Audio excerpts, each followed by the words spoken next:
you do if you're really big on communication, but your husband isn't? How do you get them to talk? This is very common. You are not alone. There are so many different reasons as to why he might not be open to talking. But whatever the reason is, it's because he doesn't feel safe to talk about things. Welcome to the Marriage and Motherhood Podcast. I'm your host, Michelle Perda. As a marriage coach who's married with 3 kids, I know how much parenthood could change a marriage. If flirting, laughing, and having fun together feels like a thing of the past, then I'm here to teach you that marriage doesn't have to feel so hard with your parents, and your marriage can thrive even when you're in the season of raising kids. Whether you're in a good place in your marriage and you just want to continue growing together, or you're wondering if you even like your spouse anymore, this podcast has something for you. Join me here each week as we dive into what it takes to help your marriage grow and maybe even do a 180. You'll learn ways to handle conflict better, bring that spark back into your relationship, as well as learn how to improve other areas of your life from my lovely guest experts. Are you ready for the next stage of your life in marriage? Let's dive in. Hello. Welcome back to another episode of the Marriage and Motherhood Podcast. Today's episode is dedicated to a friend of mine that said she'd on my podcast. I started listening. So thank you and shout out to you. And she was like, what do you do if you're really big on communication, but your husband isn't? How do you get them to talk? So thank you, C, for bringing this topic up because this is so common. And also, that doesn't mean that it has to stay that way. Okay. There are various reasons why this is happening, and there are various solutions to shift out of that so that he could be more open and you guys can start communicating about problems and start working together as a team. Okay. So if you're feeling like this is your marriage, hope is not lost. It may take time and it may take a lot of patience, but there's definitely things that you can do to ease him into it. And I think it starts off with first understanding why and potential reasons. So, yes, totally get that it's frustrating. You're like, come on, let's just talk about it. Then we don't have to deal with it anymore. Let's just figure this out together, work through it, move forward, become better, strengthen our marriage, and we'll be fine. And you're like, okay, I've said my part. And then you wait for them to respond and they've got nothing. Or they're just saying, yeah, or I don't know. Or they change the topic. Or maybe they walk away. Or maybe they just stay silent, right? That is incredibly frustrating because at that point you feel like you're talking to a wall and you feel like you don't have a true partner and that you're in this marriage alone when things are rough, right? When things are good, they're good. But when they're not and you want to work through them and do the work together, you don't feel like they're holding their weight. You don't feel like they're showing up for you as your teammate, as your partner. And that is annoying and sometimes hurtful, right? And so if your husband is pulling away whenever you're trying to have a serious conversation and he's just not there for it, this is very common. You are not alone, and there are small things that you can start doing and start testing to see if they make a difference. Okay, because obviously your husband is unique. And so I'm going to share several different ways that you can address this, both verbally and experimentally, so that you can hopefully make progress with expanding his comfort level and openness when it comes to communication. But first, let's start off with why he may be hesitant to open up, to be communicative. So the obvious reason is maybe he didn't grow up with a family that talks things through. I will say this is probably the most common reason. If you look at his parents' marriage, what is it like? Do they talk things out? Do they pretend everything's peachy keen and just shove things under the rug? Or are they really aggressive with each other? Do they yell at each other a lot? Do they criticize each other? It's very possible that the main reason why your husband is not willing to talk is because he's lived with examples of how communication is bad for marriage, how it disrupts the peace, how much hostility can come out of it, and how it can damage the relationship. Okay, so perhaps he's afraid of conflict. He's afraid of what it'll do to your relationship. And so he's trying to protect himself and the marriage by not talking. Okay. He could also be afraid that he's not going to, quote unquote, win the conversation. And so it could be a pride thing. And if he thinks that he's going to lose and he thinks that success in conflict means winning, which if you listen to this podcast, you know that's not success. Success in conflict is working through it together, solving the problem together, viewing the problem as a problem, not viewing your spouse as a problem, and not trying to win as if you're in a match together. No, you're on a team. And the way the team wins is by winning together, not turning on each other. Another reason is that perhaps there was so much conflict growing up for him that he gets overwhelmed with emotions, especially if you tend to be very emotional, like me. I'm very emotional. Maybe your emotions overwhelm him because he's not used to someone being so open with their feelings. And so he doesn't know what to do. And so he shuts down, panics, or gets triggered. Or maybe he associates serious conversations with negative experiences, maybe past relationships and things didn't work out very well. Or maybe it brings out a side of him that he doesn't like. Maybe he's normally calm, cool, collected, but when things get escalated, he starts to mirror you and he doesn't like that back and forth. Maybe he believes that talking about things won't change anything, right? Maybe he didn't grow up with a voice. And whenever he did try and talk, he was put down or put in his place, right? There are so many different reasons as to why he might not be open to talking. But whatever the reason is, it's because he doesn't feel safe to talk about things. And the key is to help him feel safe and not pressured and open to communicate. Now, I also want to address that potential reasons could be how you're engaging with him. Now, we all communicate based on what we grew up with, how our parents communicated with us, how our parents communicated with each other, how they dealt with conflict, so on and so forth. And we will either replicate or choose something the complete opposite of what we experience, depending on how our personality is. And so common phrases that you might think are harmless could be triggering, and they can kind of put him off to talking about things. It could add pressure, it could overwhelm, it could make him get defensive. And so here are some common phrases that you may be saying that are unintentionally pushing him away from feeling safe to talk. Things like, we need to talk, right? Like, that doesn't sound good to anybody. It signals danger to anyone's mind, like, oh my God, what's going on? Did I upset you? Like, it doesn't give off open arms, let's talk, right?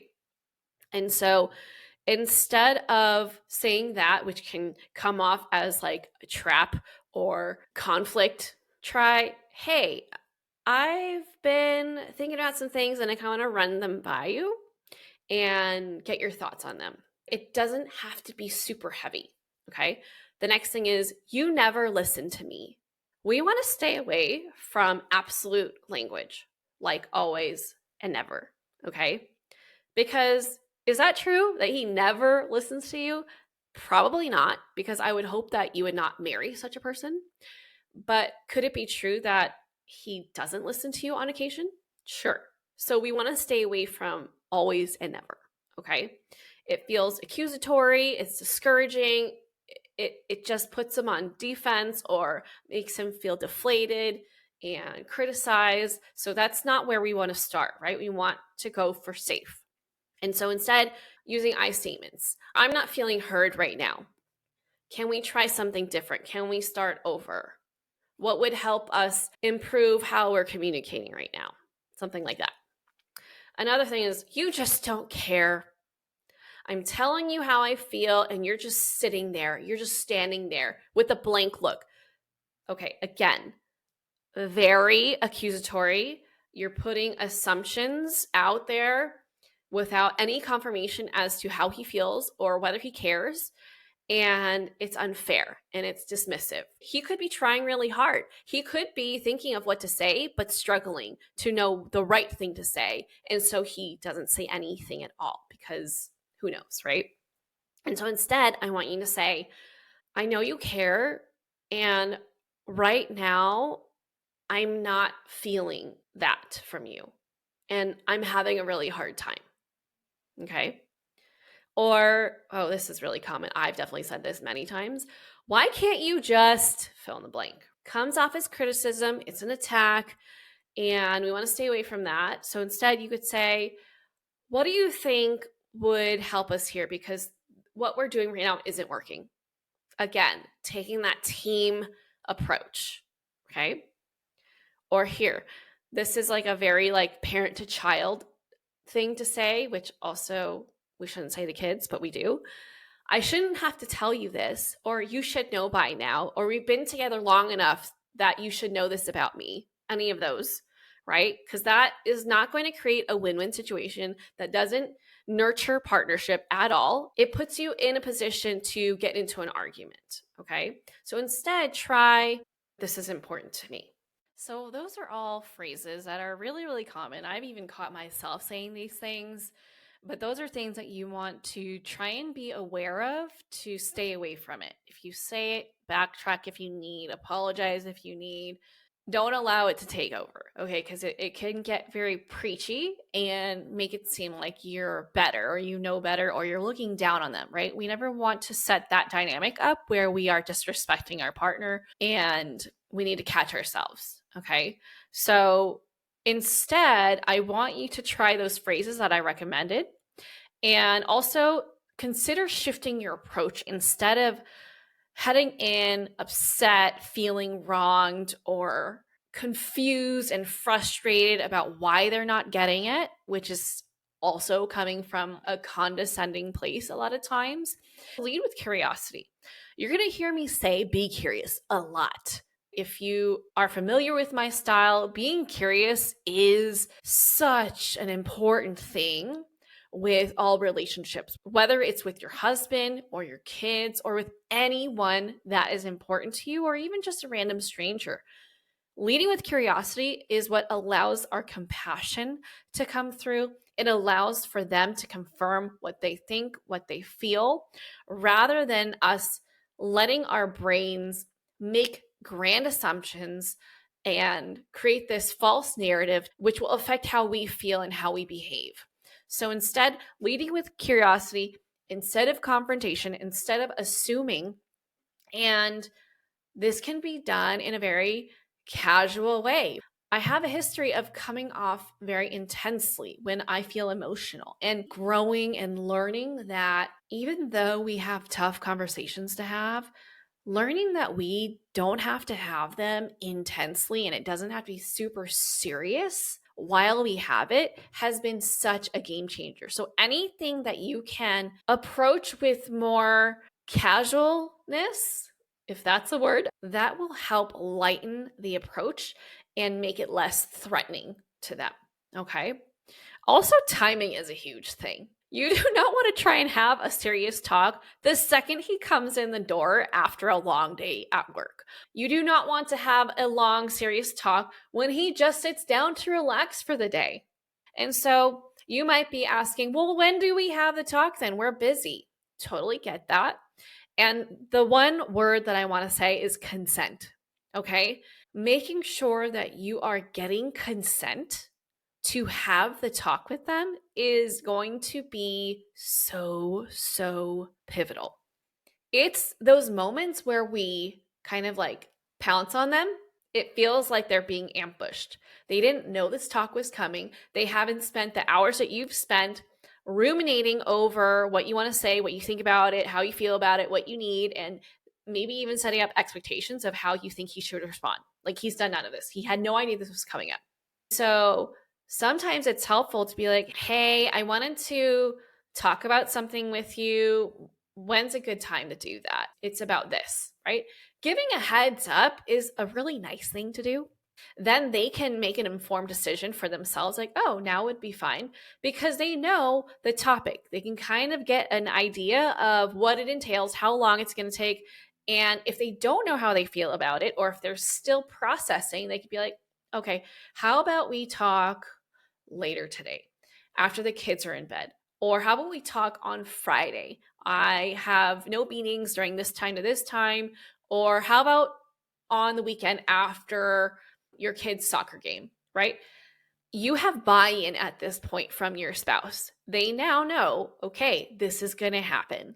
Versus you having this fully prepared conversation that you've scripted out in your head, maybe even rehearsed it several times over, and you're like, boom. And he's like, wait, what? What just happened? I'm not ready for this.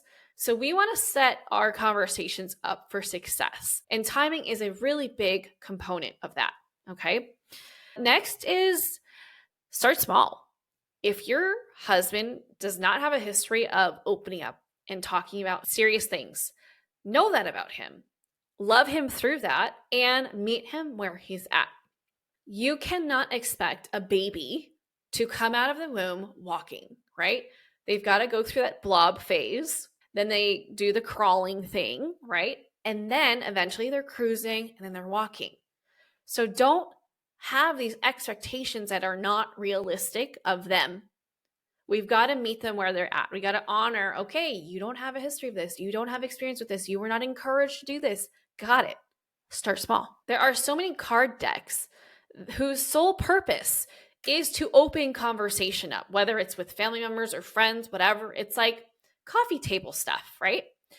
And if you go through them, they have different levels, right? There's like easy, medium, hard, or whatever they name their levels. And they always start with something simple, like, oh, what was your favorite toy growing up? When you start small and light, you are allowing them to dip their toe in, get comfortable, dip another toe in, get comfortable. Maybe the next time the water's up to the ankles. Maybe next time it's up to the calves, right? It's like summer's coming up here. Our neighborhood is now opening up registration for summer swim teams. So I've got like the pool on my mind here where, when you go into the pool and the water's cold, you kind of have to adjust to it, or you can just go all in depending on your personality. I like to get it over with all at once. So I like to just jump in and let myself adjust like that. But in this kind of situation, that's not what you want to do, okay? Because he's shown that he's uncomfortable. So what do we want? We want to create a safe space. We want him to feel comfortable talking about things. So find what he's comfortable talking about and then stretch little by little, right? This reminds me of my son. My son has sensory processing disorder, and we at one point went to a feeding therapist and we started super basic. So I kind of had to like get rid of my own judgments of where he should be at this age and start with basics. Like, okay, touch, smell, lick. Okay, cool. Next, chew on both sides. You can spit it out if you want. And then next is like tiny pieces, eating them with fruit or anything, right? And I had to have the long game in mind. I had to have the end goal as my focus rather than how quickly we were getting there. And same approach with communication, okay? How can you make the steps smaller so that you are stretching him in a comfortable way? Not to say accept things as they are, because if communication is really important to you, then yeah, you're going to want to stretch him a little so you guys can grow as a couple. So before diving into heavy topics, start that way. Also, with that said, you're going to want to acknowledge any effort that he puts in, no matter how small. Even if he decides partway through, I'm done, I can't take this anymore. Thank you so much for being here for as long as you were, because I know that was difficult for you. And I really appreciate that. And that makes me feel really loved and that you are fighting for us. Everyone likes to be acknowledged. And it's when we have the end goal in mind and we focus on, are we there yet or are we not? That's where we get ourselves in trouble. Okay. So celebrate those small milestones and acknowledge all the effort that he's put in. Even if you think that is not enough, I want you to check yourself, because that's not enough for you. For you, this is easy. For him, this is hard. Okay, can you imagine? He's like, hey, why don't you change the oil? And you're like, I don't even know where to start. You would want someone to walk you through the process and go at your pace. So let him show you the pace that he's comfortable with, but stretch it a little. Okay. At the end of the day, it's all about teamwork. So make sure that when you are talking about problems, you are framing it from a standpoint of us versus the problem rather than me versus you. So using those I statements, using we in your phrasing is so important. Okay. What are we going to do about this? Yes, this isn't working out for us. What are some ideas that you have? What are some suggestions that you have? I have some ideas too. So make sure that the playing field is even for the two of you and that you are showing that you also care about what he thinks and what he wants. And it's not just about you and you just want him to show up to agree with you or to essentially wave the white flag and say that you win, right? The goal is not to win by yourself. The goal is to win as a couple. Okay. Now, what do you do if he still shuts down? Very valid question. Give him space. Okay. But stay consistent in your approach, but also be aware of what you're noticing. Don't be afraid to find different ways to connect. Connection is what allows communication to feel easier. When we feel connected, we feel safer. We have that trust that we have each other's back. When we're not connected, it's easier to believe in the height of the moment that you're enemies, that you're up against each other. So try doing things that are fun together. Laugh, speak each other's love languages. What can you do to lighten the tension in your relationship and bring you two closer together? Okay. Also get creative. What works for your relationship may not work for other people and vice versa. So try different ways to communicate. You can write a note so that there's less pressure on him to respond right away. He can spend time processing and respond later. I know that my husband tends to take longer to process. So for me, timing is a huge thing in our marriage. I have to give him a heads up, let him process and let him formulate his response and then come back to me when he's ready. And then we can have a conversation. I cannot surprise him with things. That doesn't ever go well for me. You can go on a walk and talk. This is so underrated, okay? Because when you're walking, you're not looking at each other, you're looking ahead. And the pressure that is taken off of you two when you do that is amazing because then you're free to have your reactions on your face. For those of you who are very expressive like me, there's that Instagram post where it's like, must be nice for those who, when you're muted, your face doesn't have subtitles on. Like that is me. My face, I cannot control. It has a life of its own. But anyway, when you're walking, you don't have to worry about censoring what's going on your face because they're not looking at you. Okay. And plus, you're doing stuff there's a whole science to it too. Walking is very regulating for your nervous system. And so it can help you calm down while you're talking about stuff and you can look around. And so that's another thing. You can go for a drive. Again, you're not looking at each other, but be careful. I don't know about your husband, but my husband cannot multitask. So if I'm bringing something up and he's supposed to make an exit, he misses it. So just be careful, okay? You can leave voice notes, get creative. And you can even ask him to help you brainstorm as well. So, yeah, those are some ideas. And obviously, if needed, get help. Work with a professional. Reach out to me. As you're processing what you're hearing, I want you to remember that change takes time. Unfortunately, it's not like a light switch where you can be like, okay, I'm going to just do this and automatically everything is going to get better. It takes small tweaks, it takes recalibrating, and it takes patience because progress takes time. How long has he been this way? Probably decades, right? And so we have to honor that and be patient, be compassionate, be respectful, and supportive. At the end of the day, your goal is to strengthen your marriage. And honestly, isn't that a great thing to love your marriage so much that you want to work on it? It's just that the approach that you're taking might need some tweaking. That's it. Okay. So Pay attention to what's going on, how he's responding, what is making him more comfortable, what's making him uncomfortable, and go from there, okay? You've got to be flexible and dynamic in this because you're going for the end goal of more communication, better communication, open communication, and partnership, obviously.